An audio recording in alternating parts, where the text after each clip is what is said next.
తమ్ముడా నితిన్ అన్నకి మంచి ప్లాప్ పడిందండి, చాలా పెద్ద ప్లాప్. ఇలాంటి ప్లాప్ నేను ఎక్స్పెక్ట్ చేయాలా, కంబ్యాక్ ఇస్తాడేమో అనుకున్నా కానీ డిసప్పాయింట్మెంట్ చేశాడు. సో అవును, నితిన్ గారికి అయితే చాలా కష్టమైపోతుంది. ఇప్పుడు గుండె జారి కల్లంత అయింది, ఇసుకు అప్పుడు కొట్టాడు, ఆల్మోస్ట్ ఒక 10 సంవత్సరాలు అవుతున్నట్టుంది. మళ్ళీ హిట్ మొఖం చూడలేదు నితిన్ గారు. సో ఇది 1000% డైరెక్టర్ గారి మిస్టేకు, ఆయన స్క్రిప్ట్ ఎంచుకోవడమే తప్పు, అంతే. ఇదే చెప్తున్నాను కదా, ఇది ఒక పేలన బాంబు ఒత్తు పొడుగు కదండి. ఇది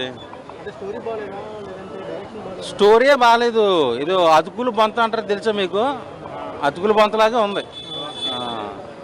ఇప్పుడు ఏదో 2 పాటలు బాగుండి 2 ఫైట్లు బాగుంటే సినిమా హిట్ అయిపోద్ది అనుకోవడం అదొక మూఢ నమ్మకం అనుకోవాలి.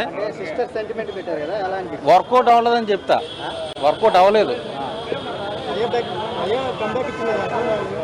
నేను అదే అన్నా, యాక్టింగ్ పరంగా లయ్య గారు కానీ నితిన్ గారు కానీ ఎవరికాలు బాగా చేస్తున్నారండి.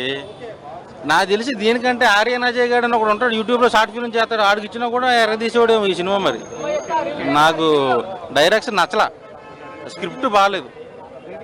నేను 5కి 0 ఇచ్చేస్తానండి, పెద్ద 0.